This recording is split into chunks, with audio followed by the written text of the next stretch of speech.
Chair seat और rich test शरीर के नीचे के भाग के लचीलेपन को मापता है।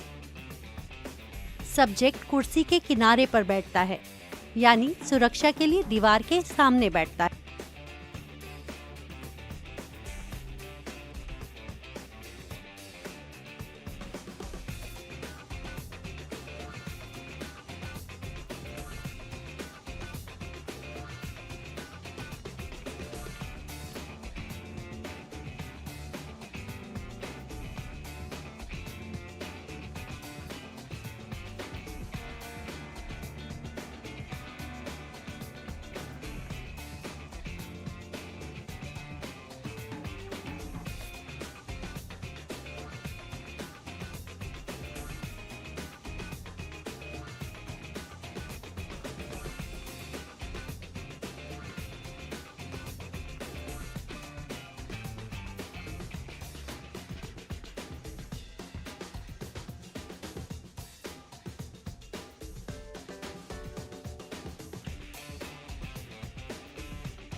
The 8-foot up and go exercise is a coordination and agility test for the elderly people. The test is intended to measure speed, agility and balance of the participant while they are moving. Place the chair next to a wall as per safety and the marker 8 feet away in front of the chair. The path should be clear between the chair and the marker. The participant starts the test fully seated with hands resting on the knees and feet on the ground. On the go command, the timing should start and the participant should stand and start walking. Remember not to run, but walk as safely and quickly as possible to and around the cone and returning to the chair to sit down. Timing should stop as and when the participant sits down. Perform 2 trials in the same process and take the best time of the 2 to the nearest 1/10 of a second.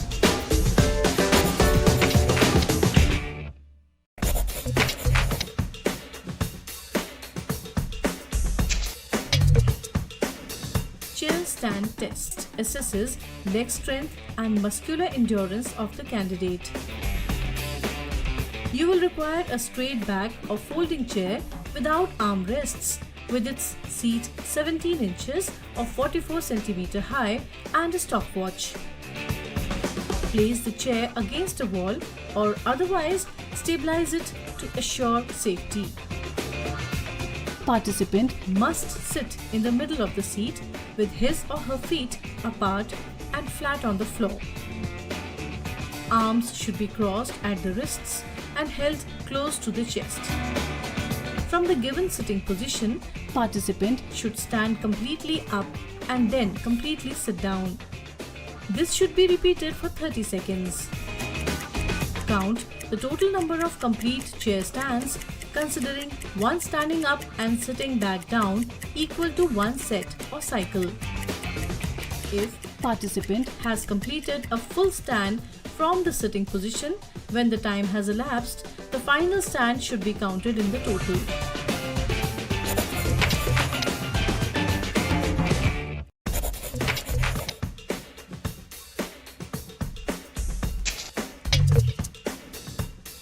Back stretch test measures upper limb or shoulder flexibility of the person.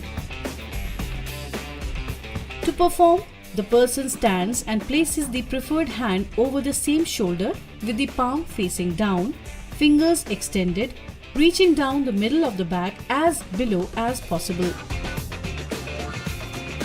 Elbow should be pointed up.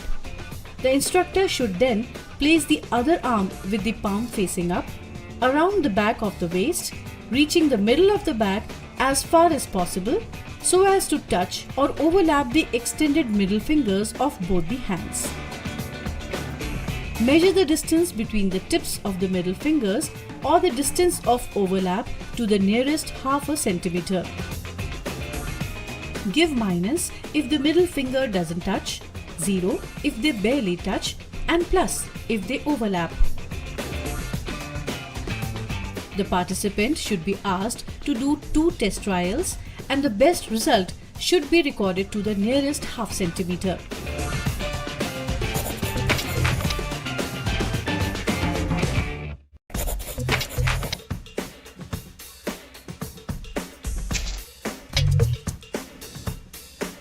The 2 minutes step test measures aerobic endurance as well as cardiorespiratory fitness of the participant.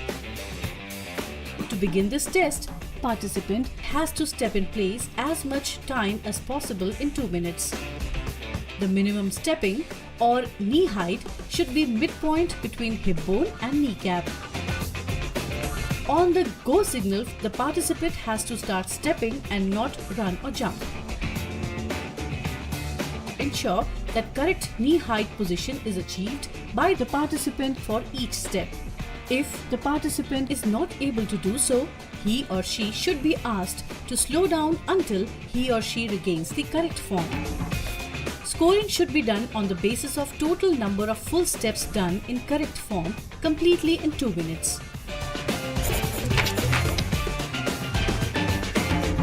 Six-minute walk test. Purpose. The 6-minute walk test measures the distance a patient can walk on a flat, hard surface in 6 minutes. This test is suitable for patients who can walk with moderate or less assistance for 6 minutes. It is a self-paced test and subjects may stop to rest. The 6-minute walk test assesses the sub-maximal level of functional capacity and evaluates the response of the pulmonary, cardiovascular, and circulatory systems, in addition to the functional level of motor control, neuromuscular units, and muscles of the patient. It is recommended that the walking course be 30 meters in length, marked at every 3 meters, and turnaround point be marked with a cone. The administrator of the test reports the total distance walked by the patient, rounding to the nearest meter, as well as the patient's fatigue level. People who administer the test should be trained before performing the test alone and should have CPR training. The walking course should be free of obstacles.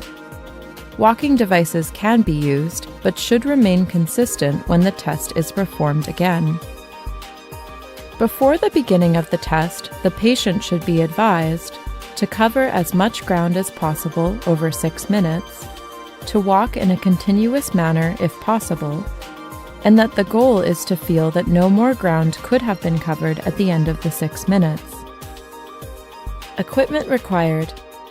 The administration of this test requires a countdown timer, a mechanical lap counter, cones to mark the turnaround, a chair that can be easily moved along the walking course,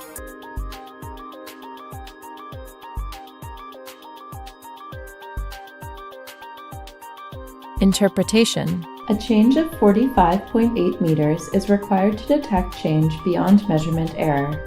For more information, visit www.skyrproject.com.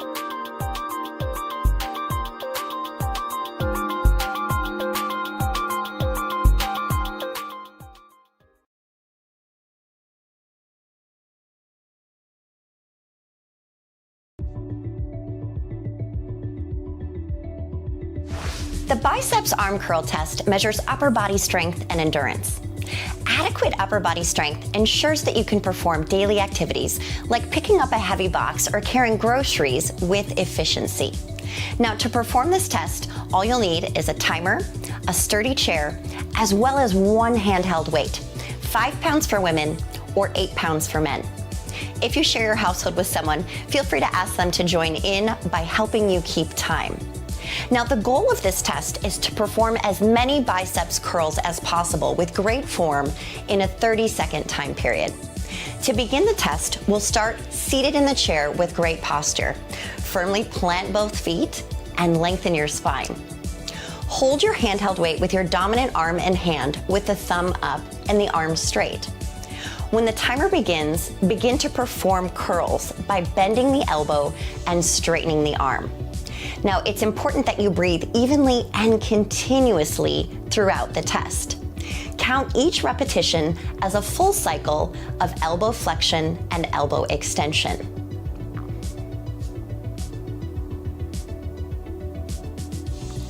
Once the timer stops, you can tally your repetitions. About 12 repetitions for women and 14 for men is average for individuals between the ages of 65 and 75. If you want to improve your upper body strength, be sure to include strength training activities as a part of your regular exercise routine.